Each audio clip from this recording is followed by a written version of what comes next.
Everyone, welcome back to my channel. आज मैं आपके साथ इवन नाइट का 9 पार्ट शेयर करने जा रही हूँ। अगर अच्छा लगे तो लाइक कमेंट एंड शेयर ज़रूर करिएगा और चैनल को भी सब्सक्राइब ज़रूर कर लें। तो चलिए पार्ट शुरू करते हैं। विंग और वांगजी एक पहाड़ी की चोटी पर बैठे हुए थे। वहाँ का नज़ारा बहुत खूबसूरत था। वहाँ से नीचे की ओर देखे तो ऐसा लग रहा था कि मानो आसमान के तारे ज़मीन पर आ गए हैं। वहाँ चलने वाली मंद मंद ठंडी हवा बहुत सुकून दे रही थी और यही सुकून पाने के लिए विंग वांगजी को यहाँ लेके आया था, ताकि इसका ये जो अशांत मन है वो थोड़ा शांत हो जाए। बाकी विंग तो है ही उसके पास। वांगजी भी अब थोड़ा शांत हो गया था। वो दोनों वहाँ की खूबसूरती को भी देख रहे थे। तभी वांगजी बोलते हैं, आई एम सॉरी। विंग वांगजी की ओर कुछ पल के लिए देखकर सामने की ओर नजरें करते कहता है, तुम्हें मुझसे माफी मांगने की जरूरत नहीं है रंजन। वांगजी गहरी सांस लेता है। विंग कंटिन्यू करते हुए बोलता है, अब तुम्हें कैसा फील हो रहा है? इस पर वांगजी कहता है, बेटर। तो विंग कहता है, अगर तुम चाहो तो मुझे बता सकते हो कि क्या हुआ था। इस पर वांगजी विंग को देखते हैं और विंग भी वांगजी को ही देख रहा था। वांगजी अपनी नजरें झुका लेता है। वांगजी को खामोश पाकर विंग कहता है, कोई बात नहीं, अगर तुम कंफर्टेबल नहीं। लेकिन वांगजी विंग की बात को बीच में ही काट कर विंग की ओर देखते हुए कहता है, नहीं, ऐसी बात नहीं, मैं वो। वांगजी विंग से नजर चुराते हुए कहता है, मैं डर गया था। विंग खामोशी से वांगजी को सुन रहा था, पर उसकी आंखें मानो पूछ रही थी कि क्यों, ऐसा क्या हुआ। वांगजी जो अपनी बात कह के विंग को देखता है, विंग के क्वेश्चंस को वो समझ पा रहा था, इसलिए वो कंटिन्यू करते हुए बोलता है, I know it sound silly but मुझे एक नाइटमेयर आया और मैं बहुत घबरा गया। फिर उसने पूरी बात विंग को बताई। विंग देख पा रहा था कि वांगजी उस ड्रीम की बात करते हुए भी कितना घबरा रहा है। वांगजी बोलता है, और मुझसे रहा नहीं गया, मैं सीधा तुम्हारे पास आ गया। I am sorry, I know मैंने कुछ ज़्यादा ही रिएक्ट कर दिया और तुम्हें भी परेशान कर दिया, पर वो ड्रीम वो बहुत रियल लग रहा था। आई एम सॉरी, बट मैं बहुत डर गया था। मैं तुम्हें फिर से नहीं खोना चाहता विंग। मैं बस। विंग देख पा रहा था कि उस ड्रीम की बात करते वांगजी की आंखें भर आई हैं। उसका एक एक शब्द कितना जेन्युइन है, विंग ये फील कर पा रहा था।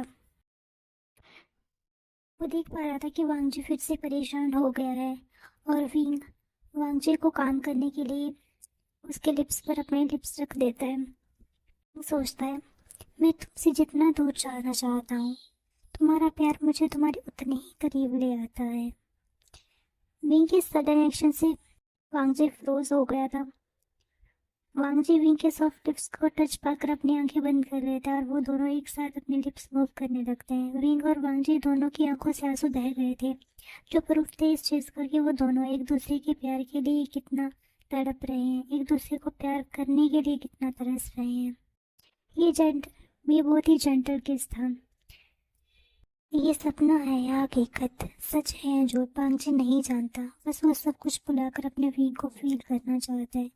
वांगजी विंग की किस में खो गया था, अपनी पूरी परेशानी भुलाकर। और विंग भी थोड़े टाइम के लिए सेल्फिश हो सकता है ना, वो भी अपने लंजा के प्यार के लिए तरस रहा है, अपने लंजा को प्यार करने के लिए तड़प रहा है, तो वो भी थोड़ी देर के लिए सेल्फिश होना चाहता है और अपनी पूरी परेशानियां भुलाकर अपने लंजा को प्यार करना चाहता है, उसका प्यार पाना चाहता है। हाँ, वो कर सकता है ऐसा। ऐसा सोचकर विंग लंजा को अपनी ओर करीब खींच लेता है। लंजा भी विंग की कमर को पकड़ कर उसे अपने करीब करता है। थोड़ी देर किस करने के बाद वो दोनों एक दूसरे की आंखों में देखने लगते हैं। वांगजी को कहीं ना कहीं थोड़ा डर था कि विंग उसे फिर से अपने से दूर ना कर दे, या विंग ने इमोशंस में बहकर उसे ये जो किस कर दिया है उसे उसका रिग्रेट ना हो। और शायद यही विंग की आंखों में वो ढूंढ भी रहा था और शायद विंग भी इसे समझ रहा था। हाँ, वो इमोशंस के साथ बह गया था, लेकिन उसने ये किस अपनी मर्जी से की थी, अपनी सेल्फिशनेस के लिए।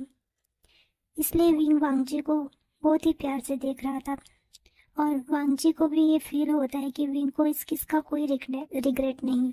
वो दोनों थोड़ी देर के लिए ऐसे एक दूसरे की ओर देखते हैं, फिर विंग वहीं पर लेट जाता है और आसमान की ओर देखने लगता है। वांगजी विंग के साथ बगल में उसके लेट जाता है, वो भी आसमान की ओर देखता है। दोनों के बीच कंफर्टेबल साइलेंस था। तभी वांगजी देखता है कि विंग सो गया है वांग जी विंग की ओर मुड़ जाता है और प्यार से कहता है, गुड नाइट विंग। अब नेक्स्ट मॉर्निंग हो गई थी। सूरज की किरणें उन दोनों खूबसूरत शख्स के ऊपर पड़ रही थी। वांग जी की आंखें खुलती हैं। उसे अपने ऊपर बेड फील हो रहा था, तो वो देखता है कि उसका क्यूट सा विंग उसे एकदम ऑक्टोपस की तरह जकड़े हुए लेटा है। वांग जी के फेस में एक छोटी सी स्माइल आ जाती है। तभी विंग के मोबाइल का रिंग विंग को जगा देता है। वो देखता है कि वो कैसे, कहाँ और किसके साथ सोया है, तो वो खड़बड़ी में उठ जाता है। वांग जी विंग के साथ उठकर बैठ जाता है। वांग जी कहता है, गुड मॉर्निंग विंग। इस पर विंग भी कहता है, गुड मॉर्निंग। तभी विंग का मोबाइल फिर से बजने लगता है। विंग देखता है कि उसके घर से कॉल आ रही है। विंग कहता है, हेलो। आगे से उसकी ग्रैंडमा कहती हैं, विंग बेटा तुम कहाँ हो? आयुन को स्कूल छोड़ने के लिए देरी हो जाएगी, तुम मुझे कहीं दिख नहीं रहे। इस पर विंग कहता है, ग्रैंडमा मैं अभी आता हूँ। ग्रैंडमा कहती है, ठीक है, और वो कॉल रख देते हैं। विंग देखता है कि 8:15 हो चुके हैं। विंग कहता है, मुझे जल्दी से घर पहुंचना होगा, आयुन के स्कूल का टाइम हो रहा है। वांगची नोट करते हैं। वांगची विंग को छोड़ने के लिए उसके घर तक आता है। रास्ते में आते टाइम वांग सोच रहा था कि विंग के पेरेंट्स कहाँ हैं। वो विंग से कुछ नहीं पूछता। थोड़ी देर में वांगजी विंग के घर पहुंच गया था। आयुन घर के बाहर बार बार देख रहा था विंग के लिए। विंग वांगजी को थैंक्स करके जैसे ही कार से बाहर आता है, आयुन दौड़कर विंग के पास आ जाता है। तब तक वांगजी भी कार से बाहर आ गया था। आयुन कहता है, काका आप कहाँ थे, मैं स्कूल के लिए लेट हो जाऊंगा। तभी उसकी नजर वांगजी पर जाती है। आयुन कहता है, रिच काका आप यहाँ। वांगजी उसको गोद में उठा लेता है और कहता है, तुम कैसे हो आयुन? इस पर आयुन कहता है, मैं तो बिल्कुल ठीक हूँ, और आप बताओ आप कैसे हो? और आप विंग काका के साथ आए, इसका मतलब विंग काका के साथ थे, आप दोनों ने साथ साथ एंजॉय किया, ये तो ठीक नहीं है। आपने मुझे अपने साथ क्यों नहीं लिया? मुझे भी आप लोगों के साथ जाना था। आयुन की प्यारी बातों पर वांग जी स्माइल करता है, लेकिन विंग कहते हैं, आयुन। आयुन पाउट बना लेता है। वांग जी कहता है, कोई बात नहीं, नेक्स्ट टाइम मैं तुम्हें भी अपने साथ लेकर चलूंगा, हम तीनों घूमने जाएंगे फिर। तभी आयुन खुश हो जाता है और कहता है, यस हम लोग घूमने जाएंगे। आयुन विंग को कहता है, फिर काका आप जाइए और जल्दी से तैयार हो जाइए, आपको पता है मैं कितना लेट हो रहा हूँ स्कूल के लिए, वरना मुझे टीचर डांटेगी अगर मैं लेट हो गया तो, इसलिए प्लीज़ जल्दी से जाइए और तैयार हो जाइए। इस पर विंग कहता है, हाँ हाँ वापस जा रहा हूँ। तभी वांगजी विंग को कहता है, विंग मैं तुम्हारे साथ आयुन को स्कूल छोड़ने के लिए चलूँगा। इस पर विंग कहता है, अरे नहीं लंजा, तुम्हें तकलीफ करने की ज़रूरत नहीं है। लेकिन वांगजी कहता है, मैं जाना चाहता हूँ। तो विंग भी नोट कर देता है। उसके बाद वो अंदर आ जाते हैं घर के। विंग तैयार होने के लिए चला जाता है, थोड़ी देर में तैयार होकर आ जाता है। वांगजी विंग और आयुन को लेकर उसके आयुन के स्कूल पर छोड़ देता है, और विंग को भी उसके वर्क प्लेस पर छोड़कर वो अपनी ऑफिस की ओर चला जाता है। विंग आज पूरा दिन वांगजी के बारे में ही सोच रहा था। वांगजी का उसके लिए प्यार, विंग को खोने का डर, विंग को पाने की तड़प, चाहते हुए भी अब विंग इन सबको नजरअंदाज नहीं कर पा रहा। बिस्तर पर लेटा हुआ विंग अपनी आंखें बंद कर बोलता है, लंजा। कोई गहरी सांस लेता है और सो जाता है। विंग और वांगजी का रिलेशनशिप अब इम्प्रूव हो रहा था। विंग अब वांगजी को खुद से दूर नहीं करता था, इनफैक्ट अब वो खुद इनिशिएटिव लेता था, उससे बात करता था, उसके साथ डेट्स पर जाता था, और हर बार की तरह आज भी वांगजी उसी के साथ एक अनऑफिशियल डेट पर था। तभी वांगजी कहता है, विंग। विंग जो कॉफी पी रहा था वांगजी को देखता है। वांगजी बहुत हेजिटेशन कर रहा था कुछ बोलने के लिए, जिससे विंग भी अच्छे से समझ पा रहा था, इसलिए वो वांगजी को पूरा टाइम देता है अपनी बात रखने का। वांगजी कहते हैं, विंग मैं चाहता हूँ कि हम अब ऑफिशियली डेट करें। मैं तभी विंग, जो कि थोड़ी देर के लिए वांगजी की बात से शॉक हुआ था, अपने चेहरे पर एक प्यारी स्माइल देके वांगजी के हाथ पर अपना हाथ रखकर बोलते हैं, ठीक है। वांगजी विंग की बात सुनकर बहुत खुश हो गया था, और वो ऐसे ही एक दूसरे के साथ एंजॉय कर रहे थे। और ऐसे ही उनके कुछ खुशियों के मोमेंट्स के फोटोग्राफ्स कोई देख रहा था, जिसमें उनके हाथ में हाथ रखे हुए थे, हक करते हुए पिक थे, किस करते हुए का पिक था। वो शख्स उस किस करते हुए पिक को हाथ में मरोड़ कर दूर फेंक देता है, और विंग की स्माइल वाली पिक जिसमें उसने वांगजी के हाथों में हाथ दिया हुआ था देखकर वो शख्स, जो कि शॉफी बोलती है, बहुत खुश हो ना तुम मेरे वांगजी को अपने पास पाकर उसे सड्यूस करके उसका फायदा लेना चाहते हो, बट मैं ऐसा नहीं होने दूंगी। वांगजी सिर्फ मेरा है और मैं तुम्हें उसकी जिंदगी से बाहर फेंक निकालूंगी। तुम्हारी ये खुशियां ज्यादा दिन की नहीं है विंग, और बेखुशियां। ऐसा कह के वो पागलों की तरह हंसने लगती है और उसके बाद वो किसी को कॉल करती है। कॉल कट करने के बाद वो एक इविल स्माइल करती है। विंग और वांगजी एक दूसरे के साथ अब बहुत खुश रह रहे थे। विंग धीरे धीरे वांगजी के सामने वो पहले वाला नटखट विंग बनते जा रहा था जो शायद टाइम के साथ कहीं खो गया था। वांगजी भी अपने विंग को पाकर बहुत खुश था और उनको खुश पाकर उनके चाहने वाले बहुत खुश थे। सबको लग रहा था कि अब सब कुछ ठीक हो जाए और सब कुछ शायद ठीक हो भी रहा था। वक्त ऐसे ही गुजर रहा था। विंग अपनी जॉब्स को भी ऐसे ही कर रहा था। हालांकि वांगजी ने विंग को बोला था कि उसे नाइट शिफ्ट करने की जरूरत नहीं है, लेकिन विंग ने बोला था कि वो करना चाहता है, एटलीस्ट तब तक जब तक उनकी शादी नहीं हो जाती।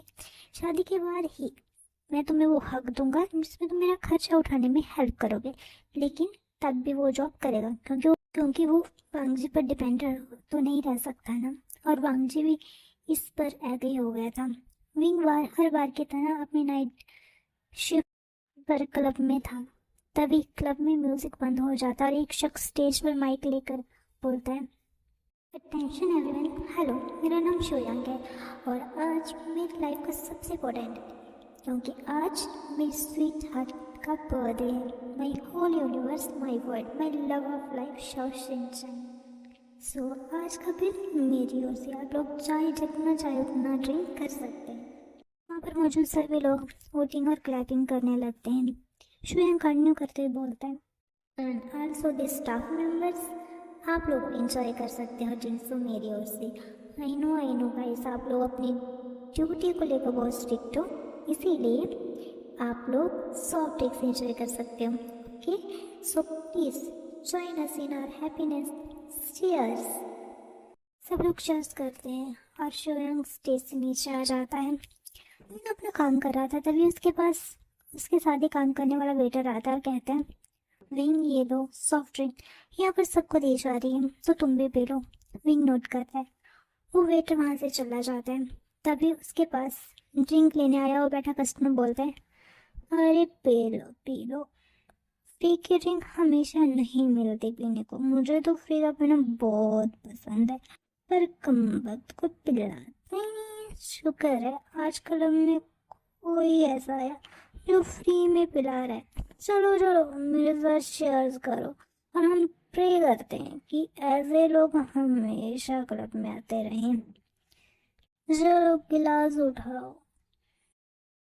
विंग देख रहा था कि ये पर्सन कितना ड्रंक है और इससे पीछा छुड़ाना है तो इसकी बात माननी पड़ेगी। तो विंग अपने सॉफ्ट ड्रिंक का गिलास लेकर चीयर्स करके सब उसके साथ पी लेता है। और विंग ने जैसा सोचा था वो इंसान वहां से चला जाता है बिना विंग को और दिमाग खराब किए। विंग राहत की सांस लेता है और अपना काम करने लगता है। वो ड्रंकन मैन थोड़ा दूर आगे पलट कर विंग की ओर देखता है और एक इविल स्माइल करता हुआ क्लब से बाहर चला जाता है। शिफ्ट खत्म होने के बाद विंग अपने घर के लिए निकलता है। क्लब से थोड़ी दूर आने के बाद उसका सर चकराने लगता है। वो अपनी साइकिल रोकता है और अपने सर पर हाथ रखता है, लेकिन थोड़ी देर में विंग की आंखों से के आगे अंधेरा छा जाता है।